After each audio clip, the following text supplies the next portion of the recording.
ಒಂದಾನೊಂದು ಕಾಲದಲ್ಲಿ ಒಂದೂರಿನಲ್ಲಿ 7 ಜನ ಅಕ್ಕ ತಂಗಿಯರು ವಾಸವಾಗಿದ್ದರು. ಅವರಿಗೆ ತಂದೆ ತಾಯಿ ಇರಲಿಲ್ಲ. ಎಲ್ಲರಿಗಿಂತ ಹಿರಿಯರಾದ ಅಕ್ಕ ಎಲ್ಲರನ್ನೂ ಆಳುತ್ತಿದ್ದಳು. ಆದರೆ ಕೆಲಸದ ಹೊರೆಯೆಲ್ಲ ಸಣ್ಣವಳ ಪಾಲಿಗೆ ಬೀಳುತ್ತಿತ್ತು. ಅವಳು ಪ್ರತಿದಿನವೂ ಮೈಲುಗಟ್ಟಲೆ ದೂರವಿದ್ದ ಕಾಡಿಗೆ ಹೋಗಿ ಮರಗಳಿಂದ ಸೌದೆ ಕಡಿದು ಅದನ್ನು ಹೊತ್ತುಕೊಂಡು ಮನೆಗೆ ಬರಬೇಕಾಗಿತ್ತು. ಒಂದು ದಿನ ಕೆಲಸದಿಂದ ಆಯಾಸವಾಗಿ ಸಣ್ಣ ತೊರೆಯ ಬಳಿ ಮೈಮರೆತು ಕುಳಿತಾಗ ಕಾಮನಬಿಲ್ಲಿನ ಬಣ್ಣದ ಮೀನೊಂದು ಅವಳಿಗೆ ಕಾಣಿಸಿತು. ಅವಳು ಅದನ್ನು ಹಿಡಿದುಕೊಂಡು ಬಂದು ತನ್ನ ಮನೆಯ ಹತ್ತಿರವಿದ್ದ ಪುಟ್ಟ ತೊರೆಯಲ್ಲಿ ತಂದುಬಿಟ್ಟಳು. ಜಲಂಧರ ಮನೆಯಿಂದ ನಿನಗೆ ಊಟ ತರ್ತೀನಿ ಎಂದು ಹೇಳಿ ಮನೆಗೆ ಓಡಿದಳು.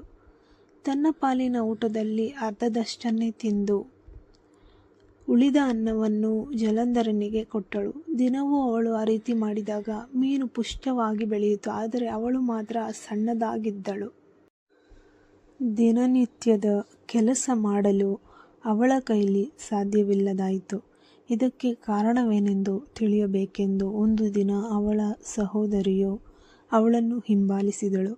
ತೊರೆಯಲ್ಲಿದ್ದ ದಪ್ಪ ಮೀನನ್ನು ನೋಡಿ ಅವಳು ಸಂತೋಷದಿಂದ ಅವಳ ಹಿರಿಯಕ್ಕನಿಗೆ ಹೇಳಿದಳು. ಹುಡುಗಿ ಕಾಡಿಗೆ ಹೋದ ಬಳಿಕ ಹಿರಿಯಕ್ಕ ತೊರೆಯಿಂದ ಮೀನನ್ನು ಎತ್ತಿಕೊಂಡು ಹೋಗಿ ಅಡುಗೆ ಮಾಡಿ ಬಡಿಸಿದಳು. ಹುಡುಗಿ ಎಂದಿನಂತೆ ತನ್ನ ಪಾಲಿನ ಅನ್ನವನ್ನು ತೆಗೆದುಕೊಂಡು ಹೋಗಿ ಜಲಂಧರ ಜಲಂಧರ ಎಂದು ಕರೆದಾಗ ಮೀನು ಬರಲಿಲ್ಲ. ಅವಳು ಸುತ್ತಮುತ್ತಲೆಲ್ಲ ಮೀನಿಗಾಗಿ ಹುಡುಕಿ ನಿರಾಶೆಗೊಂಡಳು.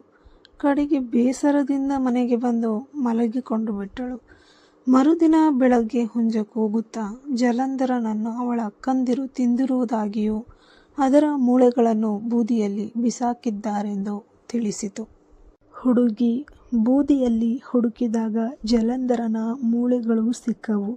ಅವಳು ಅದನ್ನು ತೊರೆಯ ಬಳಿ ಹುಗಿದು ಜಲಂಧರ ಇರೋ ಜಾಗದಲ್ಲಿ ಆಕಾಶದೆತ್ತರ ಅಪರೂಪವಾದ ಮರ ಬೆಳೆಯಲಿ ಎಂದು ಪ್ರಾರ್ಥಿಸಿದಳು.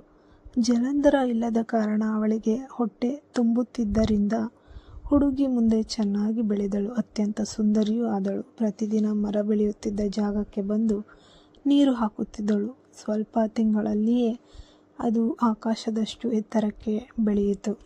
ಅದೊಂದು ಅಪರೂಪವಾದ ಮರ. ಅದರ ಕಾಂಡ ಕಬ್ಬಿಣದ್ದು, ಎಲೆಗಳು ರೇಷ್ಮೆಯದ್ದು, ಹೂಗಳು ಚಿನ್ನದ್ದು, ಹಣ್ಣುಗಳು ವಜ್ರಗಳು. ಒಂದು ದಿನ ಗಾಳಿ ಬೀಸಿದಾಗ ಎಲೆಯೊಂದು ಹಾರಿ ರಾಜನೊಬ್ಬನ ಉದ್ಯಾನವನದಲ್ಲಿ ಬಿತ್ತು. ಅದನ್ನು ಕಂಡ ರಾಜಕುಮಾರ, ಈ ಎಲೆಯಿದ್ದ ಮರನ ಹುಡುಕೋವರೆಗೂ ನಾನು ವಾಪಸ್ ಬರೋದಿಲ್ಲ ಎಂದು ಪ್ರಯಾಣ ಹೊರಟ. ರಾಜಕುಮಾರ ಪ್ರಯಾಣ ಮಾಡುತ್ತಾ ಬಂದಾಗ ರೇಷ್ಮೆ ಎಲೆಗಳಿದ್ದ ಕಬ್ಬಿಣ ಕಾಂಡದ ಮರ ಸಿಕ್ಕಿತು. ಅವನು ಅದನ್ನು ನೋಡಿ ಆಶ್ಚರ್ಯದಿಂದ ಅಲ್ಲಿ ಆಡುತ್ತಿದ್ದ ಹಳ್ಳಿಯ ಹುಡುಗನನ್ನು ಕೇಳಿದ, ಇದು ಎಂಥ ಮರ? ಇದು ಇಲ್ಲಿ ಹೇಗೆ ಬೆಳೀತು? ನಂಗೊತ್ತಿಲ್ಲ. ಇಲ್ಲಿಗೆ ಸ್ವಲ್ಪ ದೂರದಲ್ಲಿ ಗುಡಿಸಲೊಂದರಲ್ಲಿ 7 ಜನ ಸಹೋದರಿಯರಿದ್ದಾರೆ. ಅವ್ರನ್ನ ಕೇಳಿದ್ರೆ ತಿಳಿಬೋದು ಎಂದ ಹುಡುಗ. ರಾಜಕುಮಾರನ ಸೇವಕನು ರಾಜನ ಆಜ್ಞೆಯಂತೆ ಗುಡಿಸಲಿಗೆ ಹೋಗಿ ಹುಡುಗಿಯರನ್ನು ಕರೆದ. ಒಬ್ಬ ರಾಜಕುಮಾರ ಬಂದಿದ್ದಾನೆ, ನಿಮ್ಮ ಜೊತೆ ಮಾತಾಡಬೇಕಂತೆ, ಬೇಗ ಬನ್ನಿ ಎಂದ. ಕಿರಿಯವಳನ್ನು ಬಿಟ್ಟು ಉಳಿದವರು ಸಿಂಗರಿಸಿಕೊಂಡು ರಾಜಕುಮಾರನ ಬಳಿಗೆ ಹೋದರು. ಅವರು ಚಿನ್ನದ ಹೂವಿನ ಮರಗಳ ವಿಚಾರ ಕೇಳಿದಾಗ ತಾವು ಅದನ್ನು ಇಲ್ಲಿಯವರೆಗೂ ನೋಡಿಯೇ ಇರಲಿಲ್ಲ ಅಂತ ಹೇಳಿದರು. ಆಗ ರಾಜಕುಮಾರ ಪ್ರಶ್ನಿಸಿದ, ಆ ಹುಡುಗ ನೀವು 7 ಜನ ಇದ್ದೀರಾ ಅಂತ ಹೇಳಿದ, ಇಲ್ಲಿ ನೀವು 6 ಜನ ಮಾತ್ರ ಇದ್ದೀರಲ್ಲ? ಹಿರಿಯಕ್ಕ ಉತ್ತರಿಸಿದಳು. ನನ್ನ ಕಿರಿ ತಂಗಿ ಒಬ್ಬಳು ಇದ್ದಾಳೆ, ಅವಳು ಯಾವುದಕ್ಕೂ ಉಪಯೋಗವಿಲ್ಲ. ರಾಜಕುಮಾರ ಅಸಹನೆಯಿಂದ, ಆದ್ರೇನು, ಅವಳನ್ನ ಕರೀರಿ, ಈ ಮರದ ವಿಷಯ ಅವಳಿಗೆ ಏನಾದರೂ ಗೊತ್ತೇ, ಕೇಳೋಣ ಎಂದ. ಹಳ್ಳಿಯ ಹುಡುಗ ಹೋಗಿ ಕಿರಿಯಳನ್ನು ಕರ್ಕೊಂಡು ಬಂದ. ಅವಳು ಹತ್ತಿರ ಬರುತ್ತಲೇ ಎತ್ತರಕ್ಕೆ ಏರಿದ್ದ ಮರ ಅವಳ ಕೈಗೆಟುಕುವಂತೆ ಬಾಗಿತು. ಅವಳು ಎಲೆ, ಹೂವು, ಹಣ್ಣುಗಳನ್ನು ಕಿತ್ತು ರಾಜಕುಮಾರನಿಗೆ ಅರ್ಪಿಸಿದಳು. ಇಷ್ಟು ಬುದ್ಧಿವಂತೆ ಹಾಗೂ ಸುಂದರಿಯಾದ ಹುಡುಗಿ ರಾಣಿಯಾಗೋಕೆ ಅರ್ಹಳು.